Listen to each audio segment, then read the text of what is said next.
yes, oh yes. I've got your peas right here. Yes, you weeds without needs. Weeds without needs. Sprouts without doubts, and children of the lawn. Yes, and children of the lawn. That's right. And here we go, and here we are, and boom. And here we go again. Here we go again. So we're not going to make that into a thing, are we? No. Okay, good. We just did it though. I'll tell you what it is like. It's like we speak this Esperanto, you know, it's Esperanto? Well, yeah. What do you mean? We have our own language. Yeah. Like those two guys on Meredith's show today, those guys that knew what each other, twins that knew what each other were thinking. Yep. You don't like those guys. I didn't like this one. Why? They seemed cool enough to me. They were getting the answers. They were. I don't know. Sometimes, People they just rub you the rub wrong you way. The wrong way. See what I mean? Yeah. It's like, okay. But then there are days, Mama said there'd be days like this.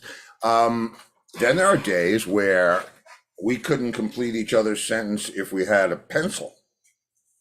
So it just goes like That's that. when we're not in tune. Not in sync. Not in tune. I'm in tune. But we're in sync now, man. That's right. We're all, now we're not going to the gloomy side, but we're all battened down. That's right. Battened down. Are you listening, children of the lawn? Yes. No gloom. No gloom till the roof flies off and the show ends abruptly. Whoa! No, It'll it's be like, the hurricane. wah! It has not started here yet. No, I It's know. just some rain. The big occasion is tomorrow. Actually, somebody on one of the news channels said, on the Weather Channel, those people in Southwest Florida, I'd be sleeping in my safe place tonight. And I said to Steve, do we have to sleep like in the closet? And he said, I'm not sleeping in any closet. I'm not sleeping in a freaking I'm closet. either. If I was going to sleep somewhere for safety, it would be in the control room because it's I'm got. not sleeping in there either. No, you're not. We always said we want to go together. No, well, yeah, but So not anytime soon. no, but I'm not so. if it happens, Believe me, it you'll know happens. what's going on. I'm not worried about anything. But We Walmart. probably won't see the dog for 2 or 3 days, but What? I said we probably won't see the dog for 2. He sees the rain and he associates that instantly with thunder, which Gail sleeping in the bathtub. We don't know, Anton. We've been looking for Jim Cantori to see where he is. He we said, "Is we Jim think he's Cantori?" riding up and down 75 trying to decide where to freak us We haven't out. seen him all day, but we think he's sleeping, waiting. And we think, he's driving up and down I-75. Trying to figure it out. Is it going to go to Tampa? Is it going to go to Punta Gorda? Is it going to go to Fort Myers? Let me give you a pearl of wisdom, kids. Until it's your time, you're invulnerable.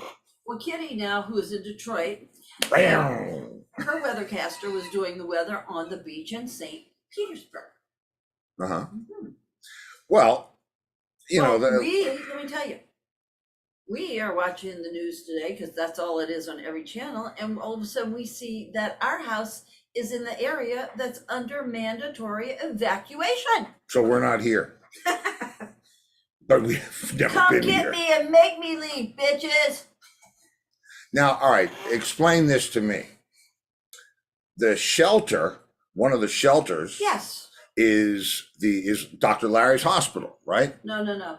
It's not Dr. Larry. Yes, No, it it's is. the school. They said No, the but shelters were going, the hospitals were going to be running normally. That was the good news. Oh, do they do that Yeah, again? if you get hurt, you can go to the hospital. It's like, Okay. that's real good news. No, it's the Oh, it's high school. it's on Plantation. Yeah, it's 2 streets over High from school, us. 2 streets from here is the evacuation shelter. Shelter. So How does that make any sense? well, the truth Laurie is, should get under a mattress. that You know would, what? I'll tell you what, the mattress that we have would stop a lot of stuff. Yep. If I hear a train coming, see now, We our have train master tracks. bath has like, we have a walk-in closet that's got a door. And then where the toilet and shower is, has a door. And then where it goes into our bedroom has a door. So we could get into the makeup area, the vanity with the mirror, and shut all 3 doors and not have any windows near us at all. How's that? So that's the plan, because it's right there next to the bedroom. So I just, that doesn't, let me tell you what, if you're going to get killed in the bed, that's what, 15 feet away from that door? Why aren't you going to get killed in there? Because of the amazing plasterboard I don't know, that's. Tim says your recording studio. Too much shit up No, high no, can he, fall but, down on you in well, there. no, not in the live room. He's talking in the control room, because the control room has a cinder block wall, Oh, and then that's true. everything else is an interior wall. So. Okay, well, we'll figure that one out, but I You don't know wanna what? go that far down the hall to the control room. I'd rather just go right next to the Maybe we bed. can get you a skateboard. And Remy, we can't get him from from under the bed when it's raining and thundering. He just won't come out. He goes so deep under, and it's like one of those California kings, you can't reach him. You can't get to him. So I said to Steve, what are we gonna do if we hear Throw- like a train coming? We'll just tie a rope around him before we go Right. to bed. So I said, well, let's get a rope and put it next to the bed. And then Steve went, I'm not putting a rope around him. I'm like, well, how are you gonna get him? Well, I can get him. He actually listens to me, sweetheart. Yeah, right. What? Yeah, right. Oh, don't even go there. Come on, that's not even close to fair. You're going to Okay. tell me that I don't have that dog well trained? Yes, you do. Not brutally trained, but when it's time to do what we have to Tell them do. how smart Remy is. What? Dawn Ranke, who is sometimes one of the children of the lawn, but she has to work a lot. But you guys know who Dawn is, I think. She sent Remy a birthday present. And it was these, I don't know, bacon cheddar sticks Just in a bacon. bag, and so I opened them up and put them next to the bed. And so I say to Remy, you want a chicken stick? I just call it a chicken stick. So Steve took Remy into the bedroom today and said, do you want one of Mama's chicken sticks? And he ran over to where they were and Well, I looked mean, at okay, them. that's, He knows what the chicken sticks are. That's very smart. well, it's 'Cause they're really association. bacon and cheese. It's kind of like shake. When I get him to shake after when he's wet, I get him to shake off. Yes. Yeah. Oh, our guest will be here in 2 minutes. Oh my goodness. Let's say a little bit about our guest. Yeah. Alex Crane. Oh, Kane. I'm sorry. I saw Keith Crane. Hi, Keith. He's crazy. Is Keith here? Oh, well, he's like peering in. He's not saying Okay. hello to anybody. That's So all right. he's Don't probably say hello. watching. When you see somebody come in and they don't say hello, they just want to watch. Okay, so anyway, Alex Kane is the guitar player he was in Enough's Enough and in Stars with Yeah, our with good old Joe buddy X Doobie. Joe X Doobie. But he, it says in that he wrote for Robin, and I'm wondering. Okay, Tim, Steve. Oh no. Please, Steve, I can't afford to lose you. Oh wow, man. Okay, you're getting close. Yeah, that's getting creepy now. Take it easy. Yep. Take it easy. We're fine. Everybody's fine. Just don't get nuts now.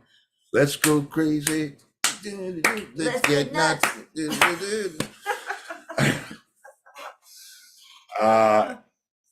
How would you know, Tim?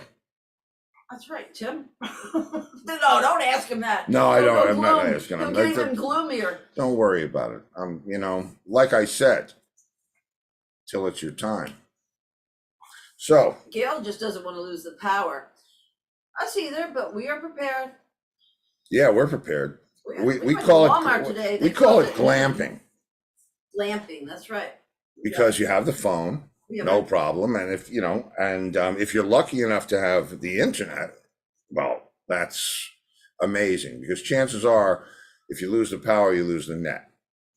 So we fire up the generator, and we plug in the refrigerator, and we have a window unit in the bedrooms, like the auxiliary, because we have central air, but you don't want to do that for the whole house if you don't, so we have that.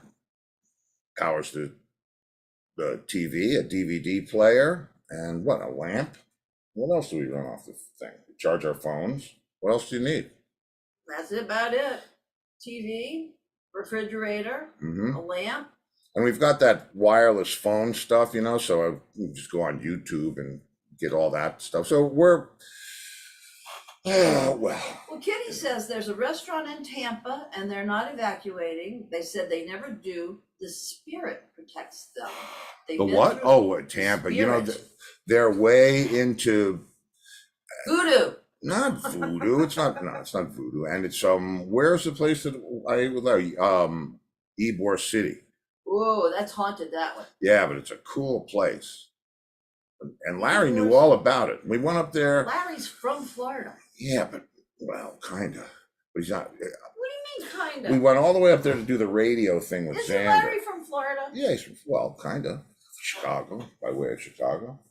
How long did he live in Chicago? I don't know. What am I doing? Is this biography? Go ask Wikipedia. I don't know. I know he went to the University of. Yeah, because he wears the gator scrubs. That's right. So what's that? Miami.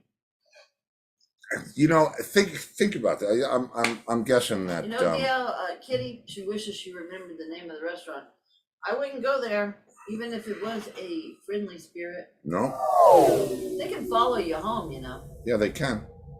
Look at this. I don't know if you noticed.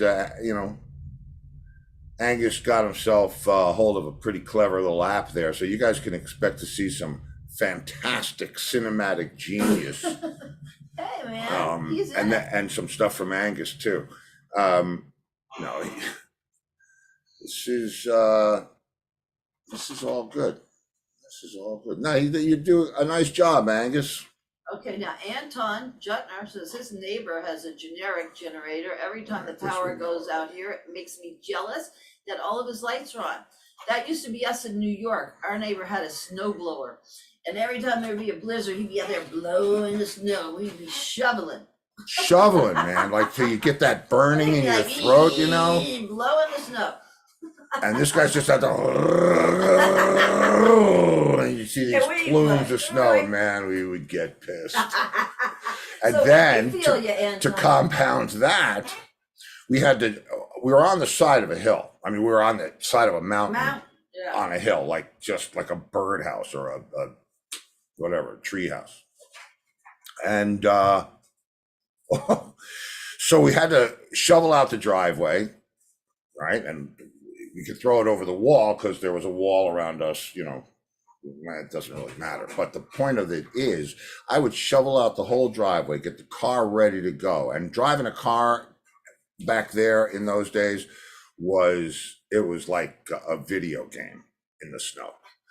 And as soon as I would get it dug out, zoo, the plow comes by and puts the heaviest, wettest, and then eventually I think we either gave up or whatever. Did you ever drive did you ever make it up the hill?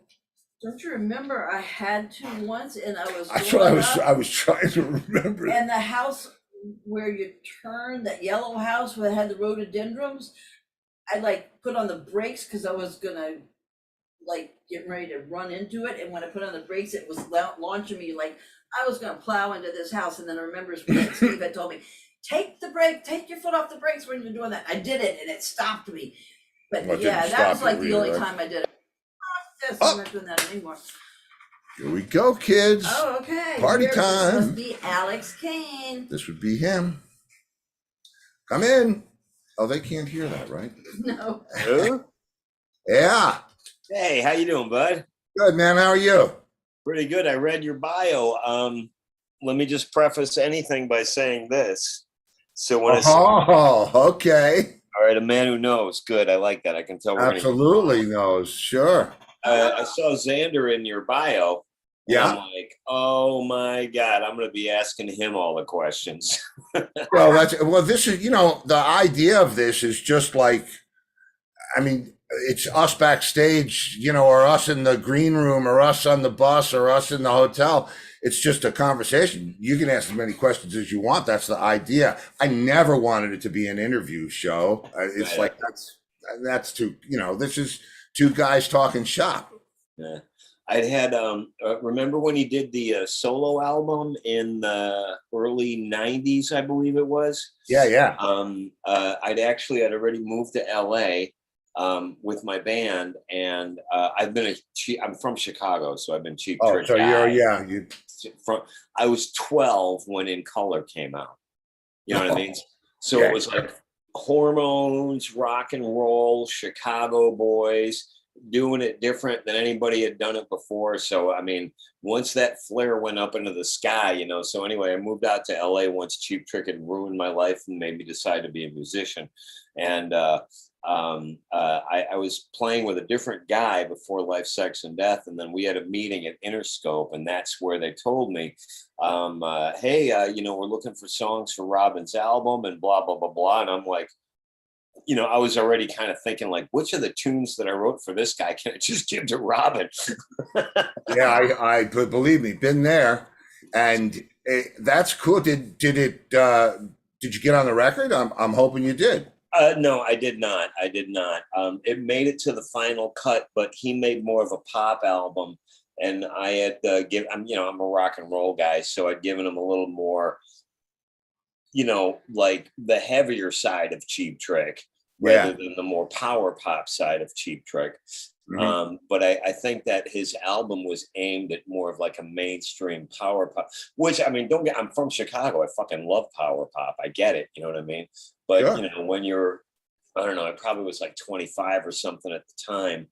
And all you know is, you know, and I hadn't sort of refined my skill set enough to be able to then sort of embrace power pop. Which incidentally, I do think that Stars were one of the greatest power pop bands of ever. Yeah, man. Cherry Baby, Sing It, Shout It. Are you familiar with like the Stars? Sure. I mean, I've known Doob a while now, so yeah, no, I'm pretty schooled. Yeah, we played the He's all them fucking guys, man. They're all so different from each other, you know, but uh, uh, they're all completely damaged in the most awesome way, right? Because as it turns out, stable, balanced people don't make good art. They don't, you know what I mean? They don't They have don't to. make art. They steal it and counterfeit it. They figure out ways to make money off of our damage. Exactly right. But and I was a huge Stars fan because, you know, that was the first record came out when I was 11, so I'd gotten Kiss Alive and Destroyer, and I was just starting to get into Aerosmith and stuff. And you know, when you're little, like if all you've got under your belt is 12 years, 2 years is a significant portion of Big those time. 12 years. So right, so then like when the time between like 12 and 14, while you think like, oh, it's only 2 years, I'm 57 now, so if I think back to 55, I'm like, well, I'm not really evolving anymore. Right. But you know, so in those times when relative to your time on Earth, you know, a year is a significant fraction of it. But so anyway, so you know, I'd gotten into Kiss. A year went by. They hadn't released. I think maybe they put out Destroyer, but there was like that gap in between, which is right where Stars fell. And I ran out and I bought that first album. It was absolutely another life-changing event. Like those first two albums for me were as good as anything. As good as anything. It's funny because you really put the cap on it. You know, I don't do the age thing really unless we happen to go there. It doesn't bother me. I'm not worried about age one way or the other. But for me, and we were talking about this the other night, I get a real good perspective on somebody's musical view by when their 12 to 14 happened. And Absolutely. and I remember, because I'm a bit older than you are. I've got, you know, more time on the planet. And my entry into it dictated a whole bunch of things. And it's funny because I became friends and worked with a lot of the people that I used to listen to on the radio under my pillow. You know what I mean? And Totally. it's such an amazing game of tag. You know what I mean? It goes, when I was a kid, I was a Rascals fan, just a, all the way back to the Young Rascals. And so it was everything about that, and the Hammond and the drums. I mean, Dino was amazing. And now I'm talking to Gene almost every day, Gene Cornish. We've become friends for decades now. And it's just such this weird balance. So it's got to be the same for you. It's, well, that you say that actually definitely triggers a neurosynapse, because when I think, I mean, it's sort of like a twofold thing. First of all, I caught the bug, right, rock and roll, well before I could play anything, obviously, you know what I mean? But I was an avid, diligent, disciplined air guitar practitioner. So, I would put on Cheap Trick 1, I would put on Kiss Alive, I would put on Sparks, I would put on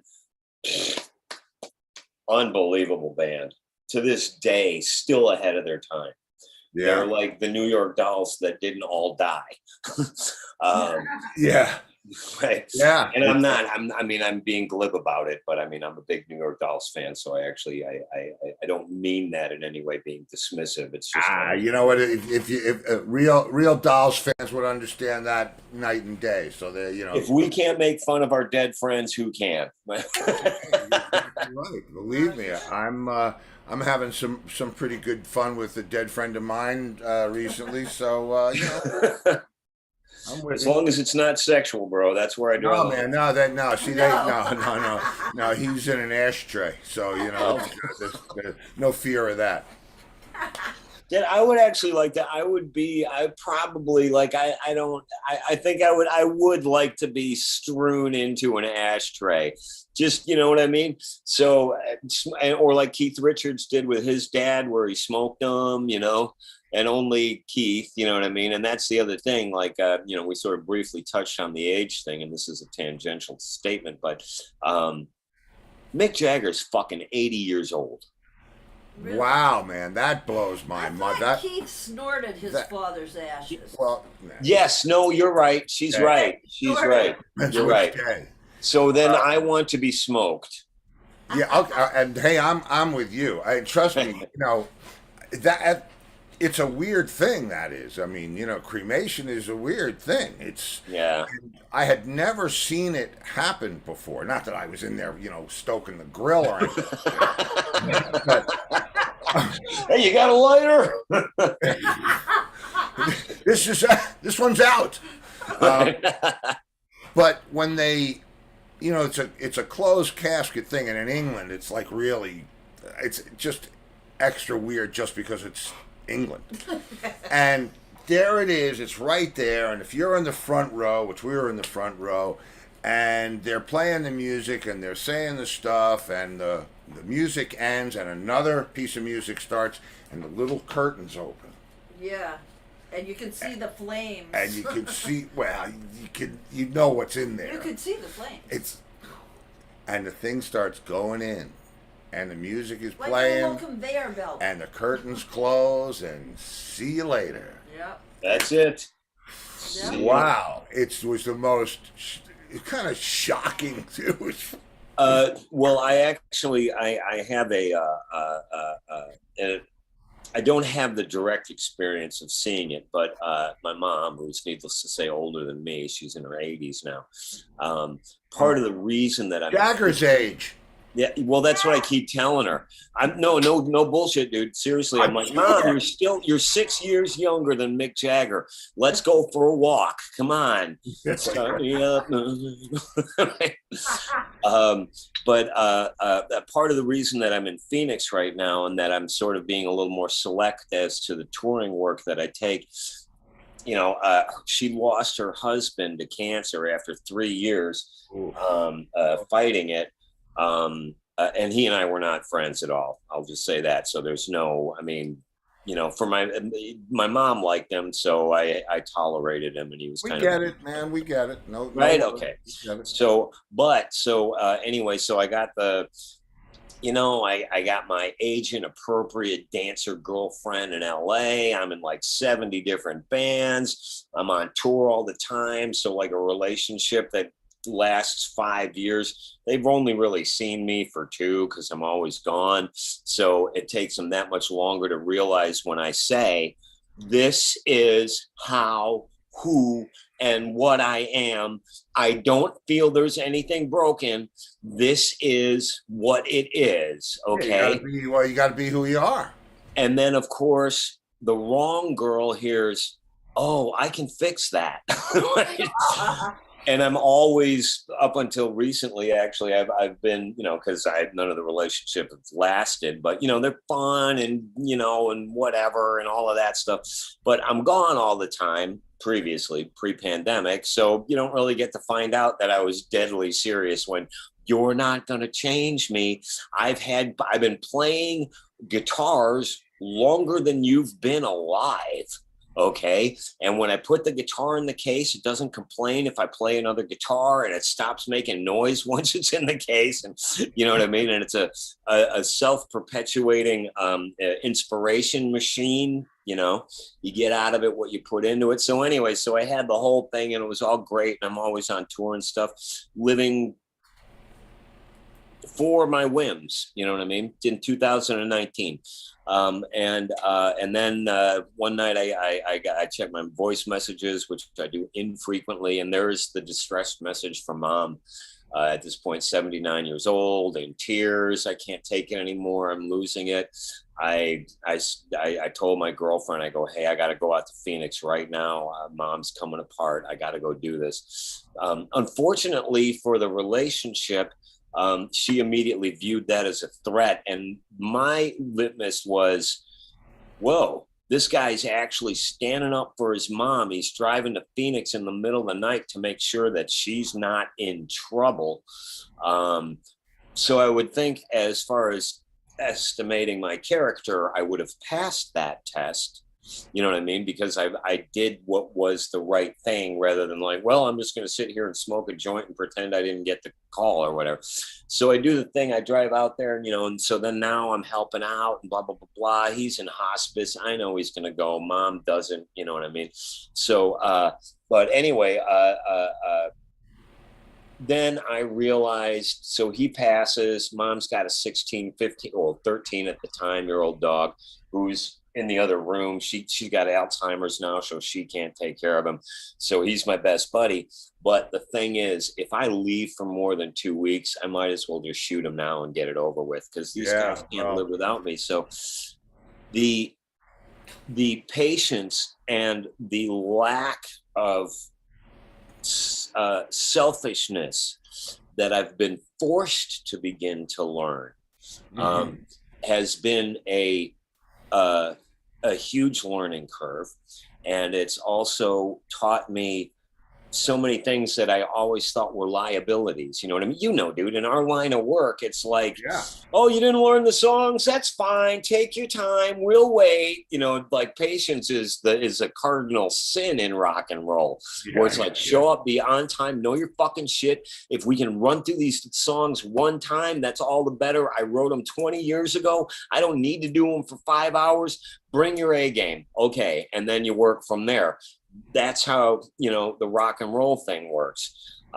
So I always viewed that patience was for people that will live forever. Unfortunately, I have not met one that will. You know what I mean? Yeah. But as far as, I'm dealing with what's 16 times 7, 70, so 112 or whatever he is year old dog, and an 83-year-old mom, and and I'm learning to serve. To serve. You were talking about girls, and now we touched on the dog. You know how you know how you can tell a dog is man's best friend? Take the dog and the girlfriend lock them both in the trunk of the car for 5 minutes, and see which one's happy to see you when you open it up. Well, I took that challenge. I tried that. I tried You that. tried it. I'm single, but I have way more time with the dog. I hear you. I hear you. Because he was like, "Oh, you're back," and I was like, "I know who's staying." Well, I saw him come into the. Who is that? What's the name? The Oh, dog. Lucky Bear, hang on. He is my pride and joy. I don't want to Okay. bore your audience with my Yeah, I saw him go by. effect. Well, this little Oh, guy you here, check him out. he's 16 Hey, years old. Bear. He doesn't Oh. listen to me though. That's the difference between him and my ex. Well, no, neither do. Hey, let's say Maybe hi to part of him. Oh, hearing. he's nice. Oh, he's my best buddy, and he doesn't hear that well, and he's kind of Yeah. blind. And Oh no, you whatever. gotta take care of him, Yeah, we had a man. dog that lived to be Wow. 15. Yeah, well, I live in Florida because of a dog, dude. That's right. I live in Phoenix largely because of a dog. There you Okay. Let me help so him there you sit down. go. Give me 1 second. I don't. No, go ahead, man. That's cool. Do what you Yeah. gotta do. His hips don't really work that well. Yeah, believe me, I know. I've been there. Yep, We had an Irish Wolfhound mix that, the big dogs like that don't usually live 10, 11 years old. This dude was 14 years old, and we lived on the side of a mountain in New York, and so he had to climb up stuff to get to his place to go to the bathroom, and he kept falling back. So And you had to climb in, Yeah. carry him up the stairs yeah, every night to at night, bed. because the bedroom was upstairs. I had to carry him on. This is a 100+ pound dog. Yep. Whoa. And his vet, who's still a friend of mine, one of my best friends to this day, said, he needs hydrotherapy. Well, that's not so easy in the winter in New York. So we said, Hydrotherapy is what? Swimming. it's not so easy to do hydrotherapy What is it though? in New York. Oh, it's to keep Swimming. them swimming. Oh, Like, swim. Okay. does yours like to swim? You're in Arizona, man. Well, that's why I ask, because I have him a private masseuse that comes by. I live like a pauper, so he may die like a king, basically. But I don't mind, because I don't have forever to spoil him. And frankly, I mean, you seem very nice and I like you, but generally speaking, I would trade 10 people for the life of one dog. I really believe would. me. It's Yeah. you don't even want to go. I'm telling you, we left New York on a whim in a heartbeat. We came down to Florida. Didn't know We anybody rented a there. house for a month on an island and drove around to try to figure out where we were going to go. And we found a nice, beautiful house to rent. No steps. No steps, no nothing. Cool. Oh, He's- for the guy, for the bear. Okay. Yeah, The yeah, dog, yeah, yeah. for Cody. Cody. And we have this down here. Everything's marine. Everybody's on boats in Florida. So that you go to the marine store where you buy the stuff for your boat, and they have these life vests for dogs. Dogs, I know. I've been looking at them. So I would just, hold them in place. There's a handle, little Yeah. nylon handle in the back, and he'd sit there going. And man, if you can get your guy to do that, wow! He walked till the day he died. walked till his last day, and he lived to be 15. And he died naturally. With the hydrotherapy, because he's got bad hips and all of that. Yeah, stuff. but that's the whole point. What happens? Yeah. Is the hips give him trouble. Ours had degenerative myelopathy, the big one, and so basically, and I saw him. He shuffles like this. I see him shuffling his back legs. It's not the same. Because that happens to him and he doesn't move, he's going to atrophy the muscles. So one thing feeds into the other. But if you put him in the water, his natural thing is to try to swim. And I'm telling you, There's no impact. yeah, on- there's there's no no- impact. He's weightless, but his instinct is to do this, and that's Because my preferential workout is swimming, and the place that I'm at, we got a little pool here, and everybody here, everybody that I live with, I mean, I'm in Phoenix, right? And before I ended up like, Mom, there was no way she could stay in the house anymore. You know what I mean? Even if I was there, and like grown ass men definitely don't be needing to living with their mom. That just, I just came out to help her out through this, when her husband died. Then the pandemic hit, and I'm like, well, I can't even fucking leave the house now. Yeah, Anyway. but look at it with the right, with the right gel over the lamp, man. I mean, if it had to happen at any time, would you want it to happen when there's abundance of work and holy shit, what am I going to do now? If I don't do my work, I can't afford to do this, and if I do this, I can't, So Yeah, no, you're that dude. That's a point that I think I'll probably thank you for forever. Actually, that you made that. Yeah, man. I mean, I think, I feel that very strongly. And if you can put a positive spin on any situation and try to find one glowing bit of good in it, I mean, and the best thing for that sometimes is reflection. Think about how many times you thought you were fucked and holy shit, you made it out. Why should it be any different going forward? If you can imagine the worst, you can imagine the best. You have to give equal time to both parties. And Robin Zander takes his dogs everywhere. Oh yeah, Xander, man. Yeah. Just for that, I'm gonna get his tattoo next to Rick's now. Yeah, I'll tell you what, it's Xander is one of a kind, man, and he is. He's got. Yeah, we were. Somebody auctioned us as a, to have lunch with us as a.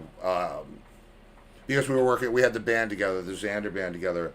Yep. We would have lunch with Robin Xander and me, and whatever, however they do that in Palm Beach. So it's very, this whole Is thing. he a Florida guy now? Yeah, been for years and years, Okay. And rightly so, man. I mean, it's a cool place to hang. But he we were a prize, and he brought Daisy and Buddha, both dogs, And his wife. and She gets third billing now. My daughter was shopping, but he brought the dogs he to brought lunch. we brought, didn't we Yeah, bring we brought Beanie? Beanie, Yeah, yeah. so we brought ours to We lunch. brought Yeah, ours. it was another one. Mhm. But So, man. when you have you guys toured? Oh yeah, yeah. for years. And I mean, the dogs go in the tour bus or what? No. We did mostly fly dates. We did. Oh, okay, so you're gone for like 3 days or whatever. Yeah. We did a week at most, because the thing about Xander is, we're both the same age, and we were probably in our late 50s, maybe 58, 59. And that's the point where if you're the front man for Cheap Trick or you're the drummer for anybody, you better start thinking about keeping those gears oiled. Otherwise, guess what happens? And Exactly where I'm at. so Where I'm at. you just got to push, man. Or you just go uphill, and there's another gear, and you'll hit it. And then it's all of a sudden, it's where the young guy with all the drive meets the experienced guy with all the know-how, and it's the best you playing that you could ever want to be. If you just have to let it out. I mean, I'm not. Are you saying that comes? So because I mean, I literally feel exactly what you're describing. Where Rick Nielsen's my hero. Okay, I jump around like. People have said, like fans have said, you're our generation's Rick Nielsen. And I'm like, well, that's all I ever wanted. So, of course I should have instead thought like, oh, maybe $10 million instead. But, but before I forget, when you were saying about like all of the musicians that you were like, that were your air guitar or air drum guys, when you were a younger guy, literally everyone that I had played air guitar to, except for Piper. I never worked with Piper, but I worked with Rick Nielsen. I produced some tracks for him for a record we made for Hollywood Records. I wrote for Robin's Interscope album. As a matter of fact, you probably wouldn't know this band, but I was the second guitar player in a band from Chicago called Holland. Okay.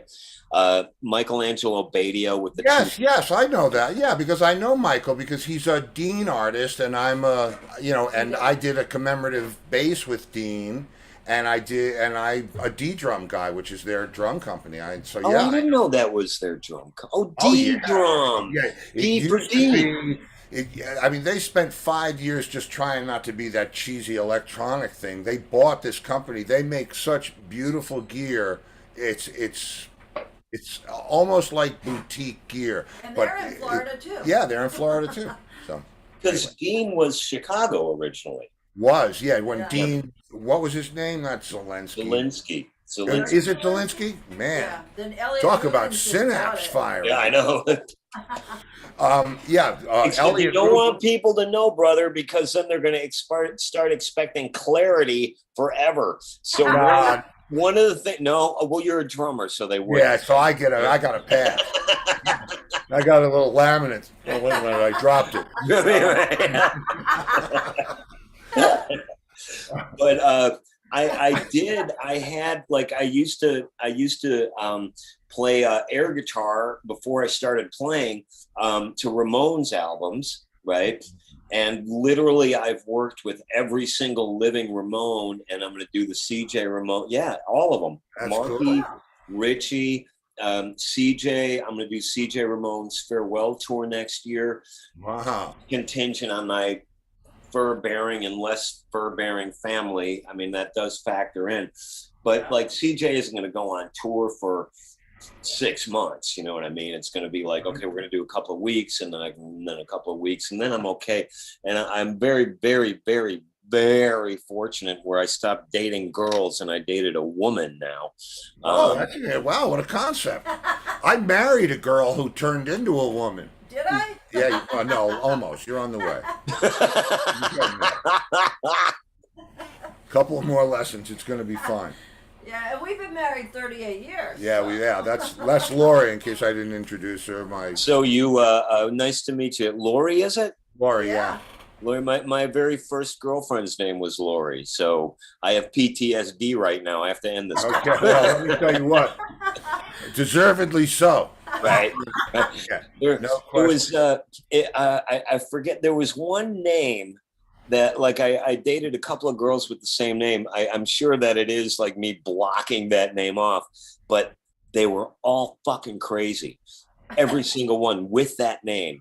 And I don't remember the name, but I really wish I did, just like as a warning sign in the future. But it wasn't Lori, Lisa? by the way. Yeah, was it Lisa?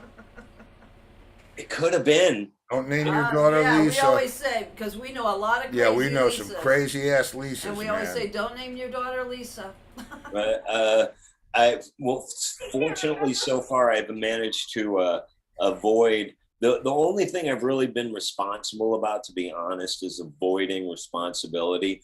Like I was saying before, I just lived my life for me, so I don't have any kids that I do or don't know about. Us either. We don't either. Us either. By choice. My producer of all things but children. That's right. Yeah.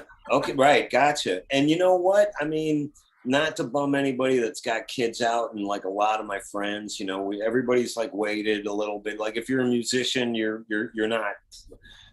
You put it off until like you end up in Bon Jovi or whatever when you're in your 50s, But so a bunch of my friends that are around my age have started having kids, and I'm like, oh man, you don't want to know what this place is going to look like 30 years from now.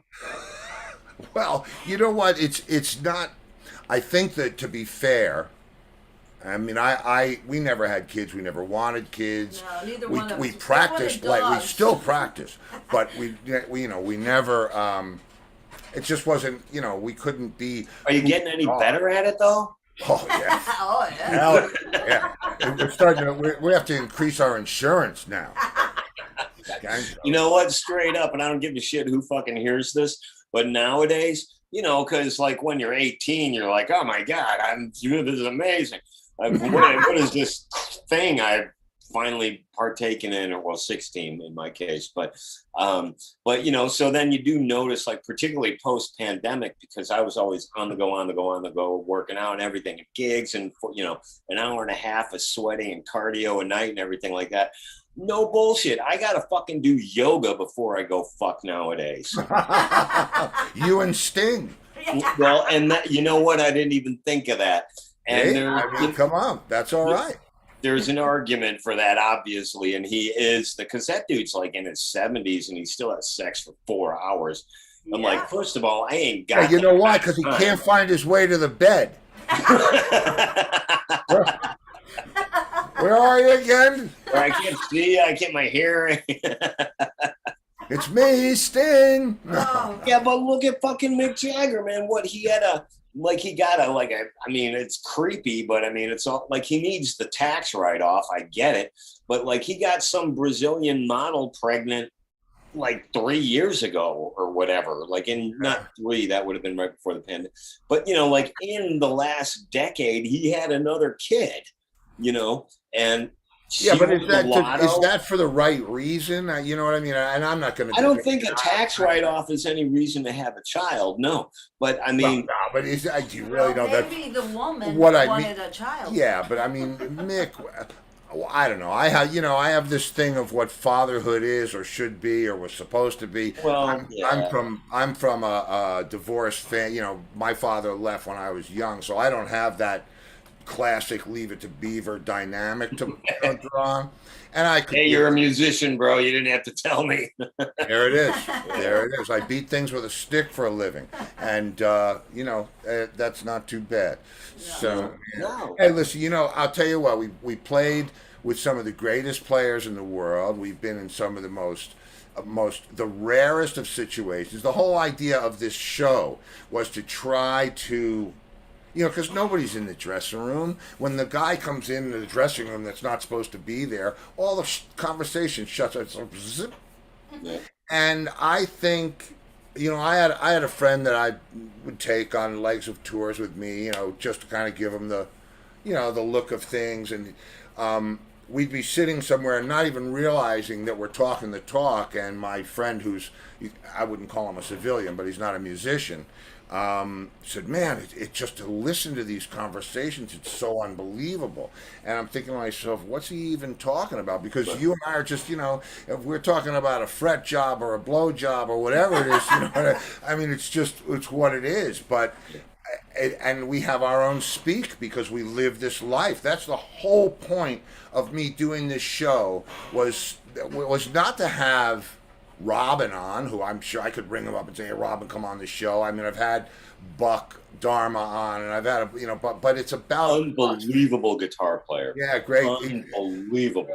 Chasm Sultan, who's been a friend for a million years, just sat in with Blue Oyster Cult for their 50th anniversary tour. So We saw him playing bass with Blue Oyster yeah, he was Cult playing bass with years them for a ago, while. yeah. But the whole point of it is the life that we live. I didn't even realize how weird it was, and I say this all the time, until I moved into this neighborhood where we've been for the past, whatever it is, almost 14 years. And there's nothing but civilians in here, doctors and money managers and Nobody we want to be friends nobody with. that there's no bass players in here. No. That's and so It's a different world. it's a different world, and I never realized how bizarre how we lived was until I got a call from the owner of a jewelry store. I'm on the air. Who used to do the show on Yeah, who used to Mondays. do the show? So Yeah. you think you would know. You would think. Yeah. Well, okay, he'll have to, All right, well, it's time for you to Yeah. ask Oh, me yeah. So now, questions. all right. So, like every good show, the Actors Studio, that thing where they talk to the guys. Yes, but wait, I have to do a bit before you do that. If only Okay. let me see, because I would like to actually give everybody an insight as to what it's like to be backstage nowadays at a rock concert with the band. And so basically, and hopefully I'm not speaking out of turn. I don't want to be the musician giving the secrets away, but if you go to any, and you may attest to this, but basically the craziness that goes on backstage, the real insanity, I'm going to share that with everybody right now. All right. Okay. That's it. It's just dudes on their phone. Oh, that's what they do now? Oh, God. Yeah. And tea, there's, that and tea. And Yeah. it doesn't get. It wasn't like that with Infosol. I remember when it changed. A friend of mine was a front of house engineer for, who is it, the sister? Natalie Cole. Oh, yeah. Oh, okay. Wow. And The sister? yeah, She's well, the daughter. because the sister, because we knew her sister. Oh, yeah. Or the two sisters. Anyway, it doesn't matter. Anyway, he would come off a tour, and he would say, "Check this app out, and check this app out, and look at this." And all he would do is he would do the show, so you know what that is. That's sound check to to break down, and then back to the hotel or on the bus where you surf the app store for apps to keep yourself entertained. And it's like, wow, this is what it is. So what I started doing, and I just started doing this with Xander, is I got into drones, like little. Oh, sure, yeah. But I started bringing them on the road with me, and I would fly them around the stage and shit and scare the hell out of people. Is there like a camera on that? Not on this one. This one just flies around. It's got lights on it. But no, I have one that's about twice that size that has a camera on it. So and you put on this is while freaking you're goggles. playing? No. Okay. No, just, when we're killing time, when you got, Oh, sound check. Yeah. Somebody gets you. Anyway, we could go on with this. It'll be. I know. It'll be a 4-part episode. Exactly. Yeah. So I will. So anyway, like I said, when I wanted to do the show, I wanted it to have a format that was, different than everybody else, and Yeah. not different, but this is cool. We're just hanging, party in my room. Right. Yeah. Right. Yeah. You've been to a party in my room, haven't you? Because I know I I've didn't been know to it was a party okay in to yours. talk about it. And Well, there's no, no it's- texting going Yeah, it's cool on. now. Yeah, there's no texting going on There at might that be party. some strippers in there. But yeah, oh well, I listen, will have dated them, I'm sure.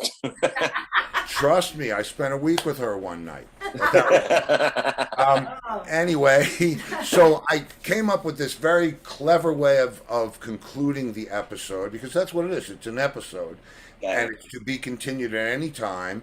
I'm hoping that Angus told you about Free for All Fridays, because you are a shoo-in for Free for All Yeah. Friday.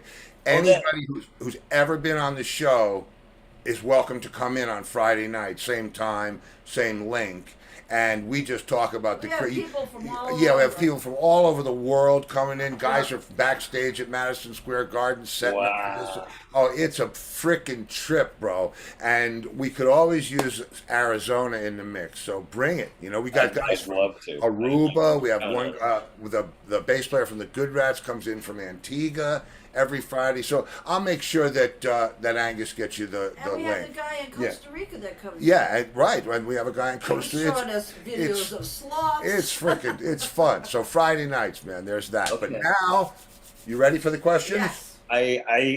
I'm concerned, but yeah, let's go. for it. Okay. No, this is all right. They're easy this and is fun. good. Now I did take a peek, okay.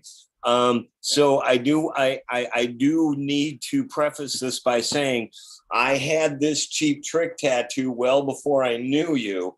And Right. Cheap Trick is my favorite band. So while several of my answers will be Cheap Trick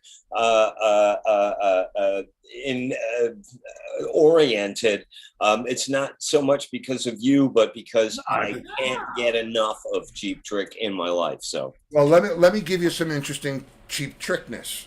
Okay. okay, My- because I maintain I know more about Cheap Trick than even Bunny Carlos. But go on. I'm sure you you probably do. This is kind of just did you know Robin's children's name? I know there's a Taylor. His son is Robin Taylor, and his daughter is Robin Saylor. Yeah. Oh, I didn't They're know all that. Robin Zander. Oh yeah, so we have 3 Robin. You yell out Except Robin for his Zander. first marriage. I Yeah. was Holland and Ian. Yeah, Holland and Ian are from the first marriage. But we had such a blast out on the road in that band, because it was just, we wanted to keep our chops up.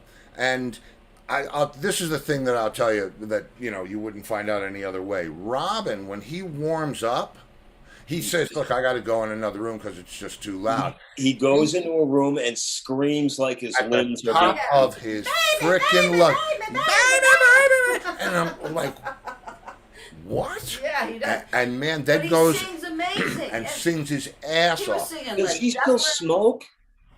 No. No. Mm-mm.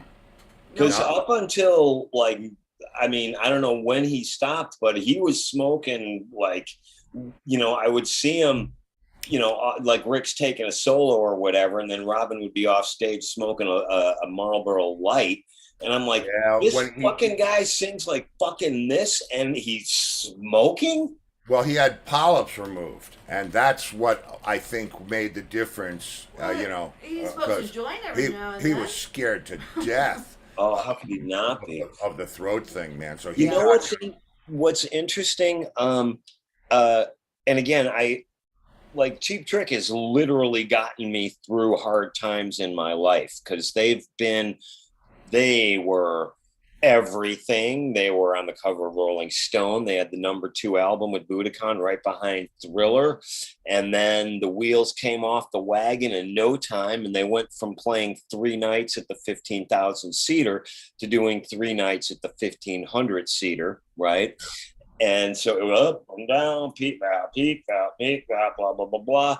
And I'm like, if this band that means so much to me, that has changed and influenced the literal course of my life, if they can put up with the swings and roundabouts of rock and roll, pull yourself up by your motherfucking bootstraps and get back out there and do your tattoo proud. Dude, this guy was 30 fucking years old before he got signed.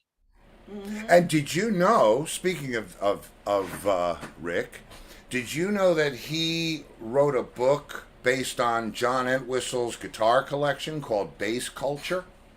No. Yeah, him and John were friends. Oh yeah, they were great friends. And so was Robin and John. Yeah, in fact, Holy we shit. considered Robin Zander when we formed the John Entwistle band, and we were talking about vocalists. 2 of the guys that we considered were Corey Glover and Robin Zander. Mm-hmm. So much so that John sent Zander some music, but it depends on which part of the trick flow you're in. If you're rolling, then you got to stay home. But Yeah. Now, let me tell you, a lot of our viewers are Cheap Trick fans. Yeah, And huge Cheap Trick Gail, Hey guys, I'm part of the tribe. okay, well, she says Robin hasn't smoked in 14 years. Oh, okay.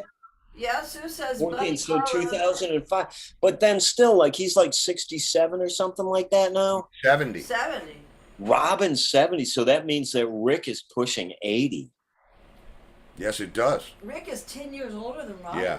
Wow. Yeah, And Buddy Carlos, his real name is Brad Carlson. Carlson, I knew that. Rick And Carlson. Bunny and I share a birthday. I'm June 12th. He's June 12th. Ah. He's left-handed. I'm left-handed. The other interesting twist in that labyrinth, Michelangelo Badio, the guy that I was 20. He was 32 and already was the king of shred. I came up with the Ramones and Cheap Trick, like I told you. I had to sit there for literally 12 hours a day all over again to learn these things that I hated playing. I didn't like that I had never liked that guitar playing. I liked shit where it's like, how the fuck did that guy land the plane? Hence Jeff Beck, hence Rory Gallagher, hence Rick Nielsen, you know what I mean? Where it's like, Yeah, Risk. Jimmy Page. Well, yeah, I fucking love you right now so much. But exactly, the risk, the not being afraid of like, fuck it, this is either going to be amazing or I'm going to look like a chump. But we can't forget that Keith Richards, up until 5 years ago, would fall over once a show. That's Keith Richards. You know what I'm saying? So taking the risk and rock and roll. I mean, you see bands now, and I'm not, which is sort of like, and I realize you want to get to your question, so I do apologize, but Sorry, well, that's okay. the guys from my generation, generally speaking, singers, okay? Singers, 55 to 60, whatever, like, the Molly Crews and in that sort of range there. Pretty much all of the guys that I grew up seeing or hearing or thinking, now that dude's great, they're fucking done now. If they were, don't I know that? but there's still Mick Jagger, and there's still Alice Cooper, and there's still Robin Zander, and there's still Steven fucking Tyler. There's still Iggy Pop. These dudes are all in their 10 years older than the bloated losers that were meant to, we're going to replace Cheap Trick with our own amazingness. Well, I hate to fucking tell you this, motherfucker, but Cheap Trick is in the midst of yet another resurgence. They are in the Rock and Roll Hall of Fame. And Robin is singing better than ever. Yeah. And exactly. And in the same way that no matter what you think of David Lee Roth, who I happen to think is a genius, and he created a persona that he could market that doesn't really reflect who he is. You know, he speaks like 7 languages, he's a 7th-degree black belt. He's reading, he's well spoken, he writes brilliantly, et cetera, et cetera, et cetera. Whether or not the way He's an artist. He's an artist, exactly. Like his whole life is his canvas, right? Right. But in the same way, and David Lee Roth isn't as good a singer, and Eddie Van Halen's a guitar player. You know what, though? Name me one singer that isn't Mick Jagger or whatever, that could stand on stage next to Eddie Van Halen and not be invisible other than David Lee Roth. Sammy Hagar was already a legend when he replaced David Lee Roth. Plus, Dave had built the throne that then Sammy went and sat in already as a legend. Yeah, I'll tell you what, that was a very strange time. And the fact that they were actually able to pull that off that way, that didn't get near as much as the Michael Anthony and Wolfgang thing, but we're gonna get all the way off on a tangent, and then You're right. We'll be here for 6 hours. Just 5 more minutes. Just 5 more minutes. Just one more. No. There's one left. All right, I'll be there in a minute. He was a showman, David Lee Roth. Yeah, he was a great showman. Yeah. And a psychologist of a psychologist of reading tens of thousands of people in the room with the blink of an eye. Mm-hmm. Eddie Van Halen, yes, the most important guitar player since Jimi Hendrix, without question. Absolutely. Bravo. Mm-hmm. Steve Vai, brilliant guitar player, but he plays with his brain and his fingers. Eddie played with his heart and his balls. So it's the fire is hard to replicate. The riffs you can get, but it's the intensity of the fire. You're preaching to the converted. I hear you. I know about. I'll tell you what. And again, I don't want to get off on the tangent because we're already. But I didn't like my love of Jimi Hendrix, and Hendrix is in my sweet spot in that place. My love of Hendrix was so devoted and so deep that when Stevie Ray Vaughan came out and even came close, I was a little insulted. You know? Yeah, I know. Right, yeah. And then Robin Trower, and finally, you get over that. But it's this is the guy who did that. You do something else. You know what I mean? Which Stevie did. Stevie did. They all did. But Robin Trower, the whole thing, it was like you can't. That he's gone and no one gets to stand there. So anyway, you're right. Yeah. You're right. And to one slight other sidebar, that's exactly how I felt when I heard Motley Crue ripping off Cheap Trick and Stars. That's exactly how I felt when I saw Poison having top 10 hits with Rick Nielsen riffs. That's not Talk Dirty to me. That's She's Tight, motherfucker.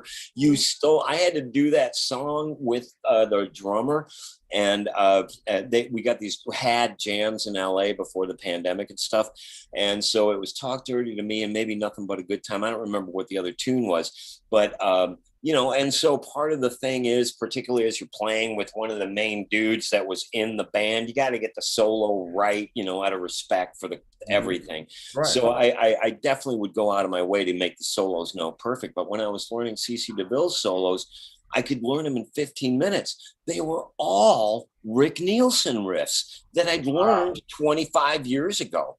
You know what I mean? Yeah, I would not being a guitar player, I wouldn't really necessarily pick up on that, but wow, that's If you're in a room with Rick Nielsen, I don't know. I mean, he may. I mean, he may know me. He may know me. I don't know, but he may. I wouldn't even want to postulate on that.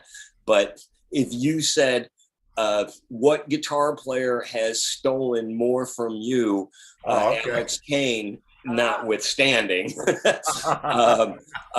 it is CC DeVille. And when CC was still doing coke, he would go, to their credit, they would always take Cheap Trick out, because it's like, we would not be here if it wasn't for those four motherfuckers. So that's got, you know, there's some respect there. That's, you know. Yeah. Well, other than the part that, like, so the Cheap Trick would finish their set, and then CC would go into Cheap Trick's dressing room when he was still using, and he would have his guitar on, standing in front of Rick, going, "And here's another one I ripped off you," and then I do the thing from Clock Strike, you know, or and I'm sure that Rick because actually, the Life, Sex, and Death album, which was my first signed band that I had, a Chicago band, we were as successful as we were as influential as we were not successful, and we were hugely not successful. But we were all Cheap Trick guys, right? And so one of the tunes had the word in it, the phrase rather, was the title of the song, "Schools for Fools." I met Rick when he was signed to Warner Brothers at the same time we were. We had one of these charity pool things. And I saw him, and I'm like, "Hey, it's Alex from Holland. I used to open up for you. We were managed by Ken Adamany. I got a new band called Life, Sex, and Death. We're both on Warner Brothers." And he was like, shitty Rick that day, right? Because there's good Rick and there's shitty Rick, you know. And he was drinking a lot and stuff back in those days, because it was the down slope, right? And his response, my hero, and his response is, "Oh, yeah, you guys have that song, Schools for Fools. You know, I used that in Hello Kitties." And I'm like, "Well, you are an influence." And I didn't have this tattoo yet. It's like my carte blanche. "Bro, what do you want?" Wow. But that's all good, bro. That's all good, man. And, you know, those are the things that keep us ticking and keep us kicking. That's right. So, and the important thing is, and you will have encountered this before I will have, but I have, the minute you expect less of yourself, you're done. Oh, I don't even know what that means. So that's why I'm saying it. I mean, believe me, you know what? Again,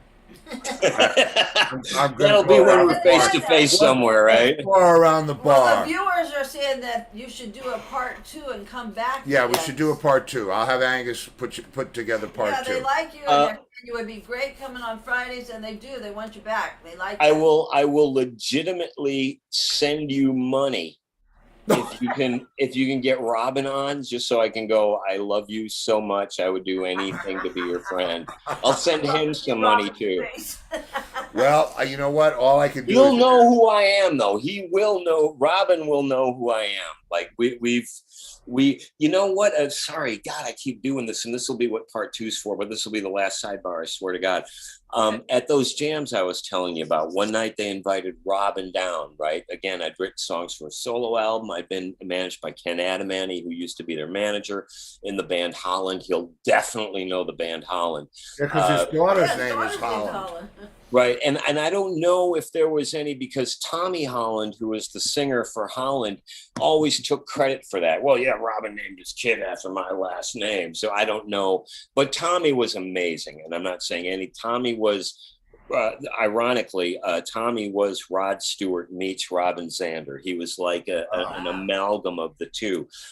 It used to be when he was younger that he would walk into a room and you would know the energy in the room had changed. But it was drugs drugs just took him out. You know what I mean? He was too much. They do it. Yeah. Listen. He was the too only much in the strong whiff, drug- but anyway, briefly, I'll try to make it brief anyway. So and I'm like, hey, from Chicago, and like maybe he recognized the facial tattoos or whatever. So, but he knew that, like, all right, I got a buddy here. This guy's gonna, he's hanging, so he's all right. But at least I know I got a connection with somebody from my hometown, and we had a similar humor and blah blah blah blah. Anyway, so. And in our initial conversation, I go, look, if they don't put you guys in the Rock and Roll Hall of Fame, it is neither rock and roll nor a Hall of Fame. And he liked that a lot. And he responded with, and this is some kind of weird synchronistic thing, but he responds with, well, actually, we're going to find out tomorrow if we're in, right? So I'm like, dude came down to kill some fucking time, drink some beers, and this fucking dude was drinking beers this tall, man. And not only that, he only got cooler and chiller and funnier the drunker he got. Like, he wasn't like a shitty, mean drunk the way so many dudes are. He was just like super, like, I'm like, you are D'Artagnan of rock and roll, right?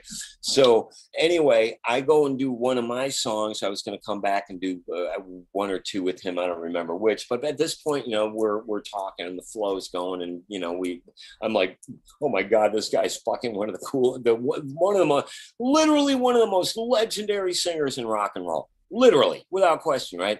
And so I come off, and he's staring at his phone, like I told everybody backstage. That's backstage now. He's staring at his phone, and I'm like, what's going on? And he goes, we're in. I just got the text. Literally, as I was coming off stage, I bought the first record when it came out in 1976. I fell in love with that band. That band became more than a band to me. It became a metaphor for the lives we lead as musicians. You fight through the bad times to get back to the good times. And no matter what happens, you will have a life of interesting intrigue, regardless of where you fall on the fame spectrum. Nobody can take that shit away from you. Anyway, my whole life, all but the first 12 years on Cheap Trick, right? From the first album, and moments after he found out they were in the Rock and Roll Hall of Fame, I come up to him, and I'm the first dude that talks to him. That's some weird synchronistic shit. Sure, it's man. weird, right? Yeah. And just for you. It's all just for you. Yeah. Well, but again, I viewed it as like, all right, so, Alex, you didn't end up as Rick Nielsen. You didn't end up as Slash. You didn't have that kind of fame or notoriety or financial compensation. But my bands have literally led to bands like literally Slipknot. Is Life, Sex, and Death is Slipknot's favorite band. Marilyn Manson's favorite band, he formed at a Life, Sex, and Death show. So, I mean, I have made a mark, right? Well, it's more like a bruise than a mark, but I viewed that as the universe saying, Alex, you don't know what lay ahead for you. Put your head down like your motherfucking heroes who now are in the Rock and Roll Hall of Fame. Marky Ramone, I was like, dude, I cannot wait till Cheap Trick gets in the Rock and Roll Hall of Fame alongside you guys. And he goes, well, if they were going to get in, they would have been in by now. As soon as I had that conversation, as soon as I had that conversation, when I found out from Sir Robin Zander, which was the thing I said, as soon as he said, oh my God, we're in, and you can ask him about this. Oh my God, we're in. And I look at him and I go, so I have to start calling you Sir Robin now. And he goes, yes. And I'm like, oh my God, this is so amazing. It was brilliant. But anyway, I'm sorry. Back to the topic at hand. What are your questions? You ready? Are you ready? Yes, I am. Okay. We're going to get through this so fast, you're going to be annoyed. Go on. All right, here we go. Favorite restaurant on the road? You're touring everywhere in the world, here and there, but when you're going back to Pakistan, I can't wait to eat at Bobo's Falafels. Favorite restaurant on the road?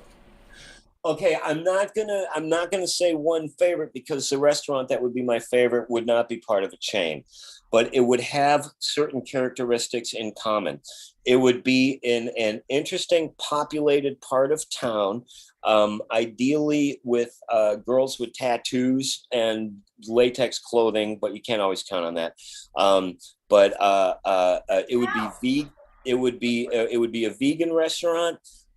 It would be bohemian, and when you walk into a vegan restaurant, you never fear anything because there's never going to be some asshole doing bullshit because everybody that's in there is a tree hugger. Don't get me wrong, I may be a tree hugger, but I'm an armed tree hugger, which is the nice thing about Arizona. But I view shooting like I view yoga. I mean, they're very, very similar. It's kind of weird. Intention, focus, breathing, blah, blah, blah, blah. So it would be vegan. It would be in an interesting bohemian part of town. Ideally, it would be near some kind of dispensary where I could just go get some weed, and it would be on a day off. I would be by myself. And at some point later on in the evening, I would run into one of the other guys in the band that I didn't know I was going to see wherever the fuck I ended up. All right, well, so let me just give you a tip, okay? If you find the dispensary first, it doesn't matter where you eat, okay? But that's why I want to find it after the food. Right. But then you got to go back. All right. Anyway, all right, moving right along. The set list comes out, and there it is. Your absolute favorite song to play live. Don't tell me, let me guess. What is that? Favorite song to play live? Is that one of my songs, or is that just in general? Anything. Favorite, like, oh, we're playing this, so it doesn't matter. Okay, I'm going to say something involving one of my tunes. Okay. I had a band called Anti-Product in England. We actually invented fan funding. We were fan funding in 2000 when people were still referring to us as beggars. I just took out the middleman. I didn't call the band Anti-Product as a mistake, right? So we were also it was a 5-piece, 3 girls, 2 dudes. It sounded like a cross, literally, I'm not making this up, a cross between Slayer and ABBA. I had 3-part major keyed vocal. That would be Slabba, but go ahead. Slabba. Where were you when I needed you? It would I was right here, just orbiting just miles over your head. in the Millennium Falcon. That's it. Oh, he Because knows that would have been a much more succinct way of saying the thing, but it had like really heavy bone crushing riffs, right? You know, rock and roll heavy guitar riffs, but major keyed pop melodies. So again, I mean, if you took Cheap Trick and Queen, the Beach Boys, Slayer, Metallica, kind of hybridized it. I got We you. had a song called "Bungee Jumping People Die," which and it was a statement on irony. When I was actually living in Florida, playing with Matt Kramer from Saigon Kick, whom you may have heard of. Mhm. So and me and Matt are still like fucking like. I'm just glad we're not gay because it would make the relationship really weird. That would But be tough, yeah. he's the brother I never had. I love Matt so much and such an amazing singer, brilliant singer. I wrote it while we were jogging one day, and it has that kind of tempo. I'm really, really proud of it, and it's really, really weird. And it's sort of in England and Japan where Anti-Product did some business. It's a respected piece of work because Cool. it is artistic, but it also kicks your fucking ass and makes you want to have sex. So it's kind of the best of both worlds. Okay, always a good We song. need to hear that. Always, yeah. We'll have to play that next time. Bungee Jumping People Die. It's on YouTube. Yeah, no, I'm super proud of it. I did a good job on that song. Yeah. Cool, good. That's that's great. It's going in the book, and there you go. But now the set list comes out, and holy shit, I don't ever want to play this song again. How could this be on the least favorite song to play? Surrender. Surrender. Yeah, only because largely, like, even when I see Rick playing Surrender, he's like, oh my God, okay, let's fucking do it, I guess. You know, it's not the song, I'd still love the We're All Right part because I feel that. But other than that, I kind of think that they're like, all right, well, we got to do Surrender, but I would much rather be doing Way of the World or whatever. Is that the one where we did the windmills? Where Mark and I we used to do the windmills? What, on Surrender? No, we did a song with I Xander. think that's Mommy's All Right. That's Surrender. That's Surrender, yeah, that's right. Yeah, okay. Yep, they used to do that. We used to do this thing. I used to do what I called an airplane spinner. We ba ba ba ba. Oh, on the cymbal? Yeah. Right? And the guitar player is doing windmills, and he comes over to my drum set and he said, I almost just passed out. Don't do that anymore. But yeah, we used to do that song. I liked playing, and here I go, I liked playing Dream Police because of the fusion bits in the The middle. bridge. Great frickin' and the With funny the bars thing of is- 5 in there? Yeah. Yeah.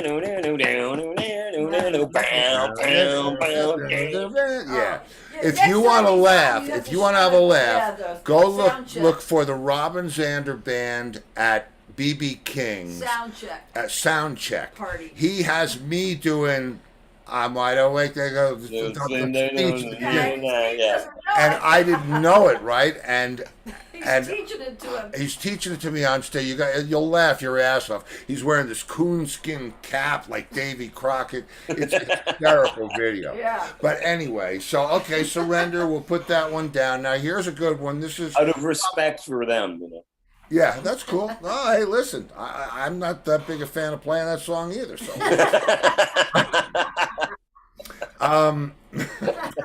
but when asked, we play. Yeah. Okay. Fuck yeah, you do. Okay. We're If you service could, now, provider. here, this is the only kind of serious musician question. If you could play any instrument on the planet, ice bell, timpani, glockenspiel, and absolutely Eddie Van Halen or Jimi Hendrix it to death, but not guitar, Piano. what would it be? Piano. Piano. Yeah. Oh, okay. Most Absolutely. guitar players say piano. Yeah. Yeah. And I've got a keyboard right that we're in my studio now, and I got a keyboard right down here. I find the inversions and the note clusters that you can make sound good on a piano. You can learn from that and apply it to guitar as far as like tension release and suspending chords and all the things that. And you can play 2 notes that are literally right next to each other and they sound beautiful together. Whereas if you do it on a guitar, 8 out of 10 times it's going to sound like. It sounds like the beginning of Freeway Jam. Bam, bam, bam, bam. Yeah, right, exactly, but not good. No, not good. Yeah, but not good. But yeah, no, it would be. I definitely. I just picked the thing up, and it was to finally force myself to learn new. We always learn something. We always do. That's what it is. You know, That's we're learning till we're burning, bro. That's it. And when you stop learning, you're fucking. When you stop learning, you're done and you're useless to the audience. That's it. That's We right. get to have these charmed lives where we get to pretend that the things that we say and the things that we feel actually mean something. Now, we're just pretenders, but to the people that don't have the ability to live in this bubble of our Peter Pan essence and be creative and do as we please and look as we please, we owe them because they've allowed us to go live these amazing lives. Okay, I am not a millionaire, but I've gotten to see the sun rise over the Acropolis in Greece because I play rock and roll guitar. And I'm like, you can't pay for this. You can only... I hear you. Listen, bro, I was in a hash tent in the land of the midnight sun in Karlshamn, Sweden, and I know what rare sights are. I know what, like, I've been there, so I get it. I mean, and we get to, and then from all of these experiences that our lives inform and continue to evolve, we, like Han Solo, need to bring that information back to the people that do have the 2.5 kids and the brutal fucking mortgage and the grind, you know what I mean? And why it's we do this show, man. That's why I do this show, so that they can, for an hour or an hour and 25 minutes, they can live it and understand it. Because the truth is, to actually do what we do, you have to be wired the way we're wired. or you don't. Yeah. And you can't try to do it, or you can't think this might be cool. You don't have a choice. It's like All or nothing. it's like being born a junkie for something, you know. And that's Yeah. just the way it is. And without it, you'll perish. So, you know, that's the nice part about this show and talking to guys like you and having these conversations is you get to share the reality of it that you really don't get to live unless you live it. You know, Yeah. you can't believe what you read in Circus magazine or whatever it is. Or the This- dirt, for that matter. Yeah. And, you know, so this is the real thing. This is real guys living the real thing. And now, nice segue. For the big question, if you could play one live show with anybody or any group of guys, living or dead, who would it be? Hang on, let me think. Oh, geez, I don't know. Yeah, but I have a question about your answer. Absolutely, Cheap Trick. Okay, who would be playing drums? You. Oh, God. Well, I'm flattered, but no, I meant Dax or Buddy. Oh. I think you'd go for it. I've played with Dax, and I are actually buddies, and I've played with him several times, and he is a great drummer, and as the thing with younger guys is there's a handful of drummers that still got that fucking thing.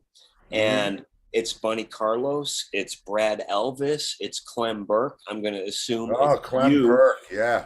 where you just got that fucking pocket that it's not about how much you're playing, it's about the space in between the hits. And that's where the sex and the drama and everything come in, and dude, I'm not blowing smoke because I don't give a fucking shit. We don't know each other. Right. But if the guy on behind the cans ain't fucking happening, nothing's happening. Right? No, I hear you. And the only thing that is worse than that is if you have a great drummer and a crap bass player. Oh yeah, and then you're in the open naked fuck. Right, and believe me, time is not just a magazine, guys. But you know that's what Yeah. it is. So Well, let me And tell I- you, people are loving you we've so got much. questions. We have questions from No, the. this is oh, just a comment from Oh, just- Anton. He said, Steve, please have Alex back for part 2, 3, and 4. Harry. well, Let's this just is- do a marathon. Jerry Lewis, come We on. already, we already did the first half of part 2. No, All right, you have to No, come back. it's That's all there good. No, is you to it. got to come in on a Friday, and we will. We'll do this again because Yeah. now we have a, you know, it's nice because we have like a basis to grow the Yeah. conversation. I love doing, The you know, ice has been broken. You guys are friendly, and it'll be very. the ice has Yeah, been. you seem okay, right? Yeah, I'm all right. Listen, I have my moments, you know. Listen, I'm We all living do. it You're a just, funny fucker. you know, it's, you know what? Yeah, we're- but you're biased. Jill, is it? no, Lori. Lori. But you were Lori. close. Oh, that's right. Sorry. No, that's my PTSD. Right. Lori. I gotta say it's probably speaking out of turn, but I love your guys' relationship, and I love that after you've been together and you're experiencing life together, and you still do fun stuff like friends together, and that's beautiful. Oh, yeah, I we're love That's that. the bit. Well, we were friends for 5 years before we got together, and right. we got together because she was broken up with her boyfriend. I was broken up with my girlfriend. She happened to come to New York, came to my house to spend the night, and she's Not still with here them, with 40 the- years Happened. later. What are you doing at my doorstep? I don't know. I thought I was lost. Something like that. Man, listen, you know what? That's how the best things happen. And this, you know, for I gotta me, tell you, the people this are is, loving you. yeah. Fantastic So yeah, man, show, Alex, guest we tonight. gotta pick it up again. You know, Yeah. we'll have to do it again. And I absolutely will. And I just so I can say this in front of everybody, I view the job that we do as we are service providers. And anytime anybody sees me play, the person that's on stage is vastly different from the person you're talking to, but that's only because I want anybody, if it's 40 people or 40,000 people, I want everybody in that room to know I'm just up here giving it my all so I can say thank you and leave an impression to let you know I need you to respect me because I am so grateful you didn't stay at home and watch Netflix and eat Doritos, but you came down to the fucking rock and roll show. You got sweaty with us, and there's no difference between me and a plumber. At a plumber's convention, I am the biggest beta male there is, you know what I mean? So we're all on an even thing, and I can't live without a plumber, and some people can't live without rock and roll guitar You players. gotta have all the pieces on the chessboard to have a game. You gotta have them all, man. Absolutely. all. And so thank you to anybody who's being kind right now or has in the past and allowed us to lead these challenging, certainly, but truly unique lives. You think it's any less challenging to be Tom Brady, bro, man? I mean, you want to deal with that shit? No, you know. Well, I don't know that it's not on par. I mean, because like who are the champions of rock and roll? It's the Stones and Cheap Trick and Alice Cooper and everybody that we've been talking about. And fucking Mick Jagger's pushing 80 years old, right? That's amazing to me. He's seen the sunrise above the Acropolis. He's seen 60 years of 22-year-olds thinking they were going to challenge the OG, but it didn't fucking happen. And it's still Mick and Keith up there, and it's still Joe and Steve up there, and it's still Rick and Robin up there. You know what I mean? And it's the people the people that set not the rules, but the paradigm for what rock and roll. Reset the rules. Exactly, and here they are at 80 years old, once again setting the rules. And so dudes like me at 57, I realize now everybody gets one free chance at being young and beautiful. It's a given. Here's your one free chance. What do you do after that, motherfucker? That determines who you are. And the guys that we're talking about, and yourself as well, and here I am, 57, and I'm still going, and I'll take a whole bunch of motherfuckers off stage like they didn't even know what the fuck they were doing. And that's not ego. That's pride in the craftsmanship. Hey, man, I heard that was my delivering for the audience, you know? I'm telling you, believe me, it's a gunfight, bro, and I'll see you out of the street. That's what it is. Exactly. And anytime I go on tour, and like if I'm in the headline band or if I'm in the support band, whatever, I always say to the support band, I go, dude, if you don't try to fucking blow me off stage, I'm going to make you look so bad every single fucking night. And so the 25-year-old is like, are you serious, old man? And I'm like, damn fucking straight. Do I look like I'm telling you jokes? You get out there and you make me look like shit so I can come up after you and clean the stage with your sorry fucking ass. There it is. All right. And then I know that the people that didn't watch Netflix were like, oh my God, that was like a fucking gunfight with a cool beat. Yeah, only it's not at noon, it's at midnight. It's at midnight, right? Exactly. Bye. Right back at you. All right, listen, I'm going to bail. I hope we'll see you Friday, and this was a trip, man. Same time, same whenever they run this long, it's usually because they're good and we need another episode. If I could get a link to the Friday one, and I'm taking care of Mom and stuff, so it may be a little bit, but if believe me, I'll have my Aunt Angus will take care of you. And our dog lovers are saying to give Bear fish oil. Fish oil. Yeah. And except that he gets diarrhea. I've tried that. So then swimming.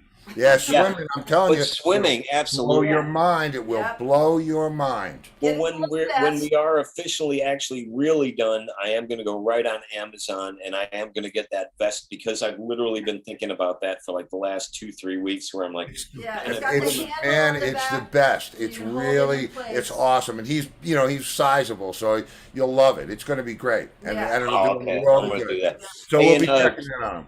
and please say hello to Mr. Sir Robin Zander from me. Oh, If I absolutely will. and now I will. I've decided. I High got royalness. right, exactly now. High royalness. His high royalness, yeah.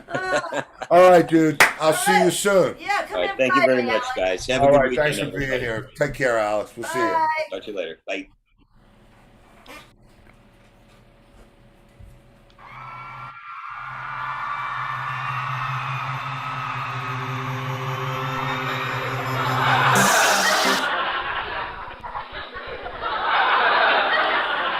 What the hell was that? Yeah. Hey, man, frickin' Alex. Everybody loved Alex. Yeah, well, He was funny. he was great. Anton said, "I'm laughing my ass off so much that I now need a new ass." That you need, yeah, you have no ass left. I know. No, it's great, and He you know that's was. the thing about it is, and I say it all the time, and I'm not going to go on for another 25 minutes, otherwise But those are the guys that Yeah. are the heart and soul of this business. Guys that are mindlessly committed. It isn't even committed. That involves a choice. There's no choice. We don't have a choice. He doesn't have a choice. Frank He has says- to make everything else in his life work to feed the choice that he never got to. I mean, if you do this, Yep. And Frank says, "He said, oh gee." yeah, he did say OG. That's right. He And did. Frank, you're our Mr. OG. Yeah, OG. Yes. We're coming, OG. No, Tomorrow no, night, no. Wednesday, if we Yes. have power and don't lose it. Yeah, if we don't it's have power, anything goes. yeah, it's anything goes, Wednesday. and I'll get some. I'll have some. It depends, If No, he doesn't have depends. I don't have depends. No, He no, doesn't no, no. need depends. No, Okay. no. So there you go. So that's about all there is to it. Time for some shrimp scampi. Oh, shrimp scampi. That's right. And he liked those sugar cookies I made from scratch. Wow, Okay, guys, I'm just saying, how were the sugar cookies? I thought I was gonna puke. He said that, but you said they were the best They batch were. I've It ever was made. awesome, and chicken He broccoli. just bake- ate a lot of them. Yeah, they just kept coming out, and it was like it was like a Disney movie. Well, I made a lot of them, but Yes, we you have some did. leftovers. We have some left, right? That's right. Okay. Well, listen. Okay. On that happy note, kids. We hope we see you tomorrow. Yeah, we hope we see you Fingers crossed that tomorrow. we keep the power. No, please. Keep the Power to power. the people. Right, If I don't see you in on. the future, I'll see you in the pasture. Good night, everybody. Take care, kids.